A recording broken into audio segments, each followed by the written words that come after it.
Арам ишти башташ үчүн Куранды өз нәпсибизге салып бурмалоонун артынан кыргыз элине чоң апаат, согуш, кыргын, ачаарчылык, жада калса экинчи үргүн келерин унутпайлы. Ал эми пайда жагын карасак болгону жылына 20 миллион доллар түшөт экен. Бул жалпы бюджет менен караганда болбогон эле акча. Ошол кумардан түшкөн пайдага муктаж деле эмеспиз. Кээ бир эл өкүлдөрү арактан деле акча түшүп жатпайбы казынага деп чыгышты.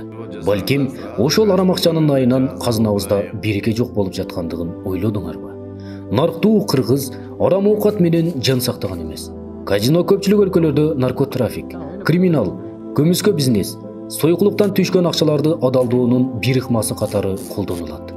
Bir adam 100 000 долларга казинодан фишка алат дагы 1000 долларын ойномуш болуп, калган акчасын башка валюта менен алып чыгып кетет. Мугалимдердин айлыгын көтөргөнгө 300 миллион доллар тапкан өкмөт аке ушул казинодан түшкөн 20 миллион долларга зар болуп калды эле. Анчалык эле пайда тапкыбыз келсе, баарыбыз Мегаком мамлекеттик байланыш компаниясына өтүп, ошол пайданы эл менен эле топтоп береличи. Ошондо казино эмес, казына толмок. Анан 30 жылдан бери жүздөгөн кендерди казып, миллиондогон мигранты менен казынаны толтура албаган кыргыз эми эле кумарканалар менен толтуруп салмак беле. Урматтуу кыргыз элим, кумарканалардын ачылуусуна кескин түрдө каршы болуп, өз позициябызды билдирүүгө чакырып кетмекчимин. Бүгүн кумаркана, эртең баңгелик, бүрсүгүнү болсо сойкулук мыйзам аркылуу адалдашып калышы мүмкүн.